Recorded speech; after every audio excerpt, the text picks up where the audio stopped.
हम बात करते हैं प्लेनेरिया की एक्सक्रीशन के बारे में। जब हम प्लेनेरिया को देखें तो प्लेनेरिया एक फ्री लिविंग फ्लैट फॉर्म होता है जो कि वाटर स्ट्रीम्स और पॉन्ड्स में पाया जाता है। अब फ्री लिविंग फ्लैट फॉर्म का मतलब क्या है? अगर आप मेरे हाथों को देखो तो इसके ऊपर और नीचे वाली साइड जो है वो एक दूसरे के साथ चिपटी हुई है, एक दूसरे के साथ जुड़ी हुई है। तो इस तरह के जो जानवर होते हैं उनको हम लोग फ्लैट फॉर्म कहते हैं।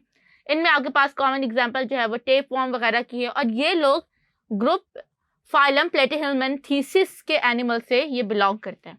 जब मैं इसकी एक्सक्रीशन की बात करूं तो इसका excretory system as compare to hydra काफ़ी कम्प्लेक्स था। इसके अंदर जो मेन एक्सक्रीटरी ऑर्गन है वो है प्रोटोनेफ्रीडियम। अब प्रोटोनेफ्रीडियम जो है वो एक ट्यूबुलर स्ट्रक्चर क्रिएट करता है, यानी प्रोटोनेफ्रीडियम ट्यूबुलर स्ट्रक्चर क्रिएट करेगा। अब ये जो स्ट्रक्चर है, इसके हर स्ट्रक्चर इस ट्यूब्यूल्स के एंड के ऊपर एक सेल प्रेजेंट होता है जिसको हम लोग फ्लेम सेल कहते हैं। अब इसको फ्लेम सेल इसलिए कहा जाता है कि उसके पास जब मौजूद सीलिया जब फ्लिकर करते हैं तो इसके फ्लिकरिंग जो होते हैं वो दूर से ऐसा लगता है कि एक फ्लेम या एक आग का शोला जो है वो जल रहा है। फिर इसके जो ट्यूब्यूल्स होते हैं इनके अंदर जो होता है वो सीलिया मौजूद होता है। सीलिया जो है ये बॉडी कैविटी के अंदर से जो वेस्ट मटेरियल होता है उसको प्रोपेल करता है जो कि इस ट्यूब में आता है। उस ट्यूब्यूल के जरिए जो एक्सक्रीटरी मटेरियल होता है वो एक्सक्रीटोपोर्स के थ्रू आउटर मोस्ट इन्वायरमेंट में रिलीज हो जाता है। यानी कि अगर ये आप प्लेनेरिया को देखो तो इसके अंदर आपको यहाँ पे एक्सक्रीटरी पोर नजर आ रही है। इनके हर ट्यूब्यूल के एंड पे इस तरह से छोटे छोटे पोर्स होते हैं जो कि एक्सक्रीटरी मटेरियल को एनवायरनमेंट पे रिलीज करते हैं। ये ब्लंट एंड सेल्स जो होते हैं ये अपनी सीलिया के थ्रू जो फ्लूइड है वो प्लेनेरिया की बॉडी से इन सेल्स में आया इस ट्यूब्यूल सिस्टम में।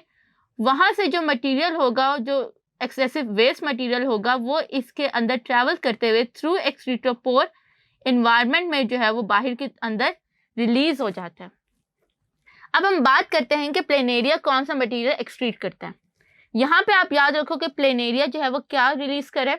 प्लेनेरिया मौजूद है फ्रेश वाटर में। तो फ्रेश वाटर में मौजूद होने का मतलब क्या है कि उसे वेस्ट मटेरियल के साथ साथ एक्सेस वाटर को भी अपनी बॉडी से बाहर निकालना है। सो दैट्स वाई उसके लिए जो है वो अमोनिया रिलीज करते हैं।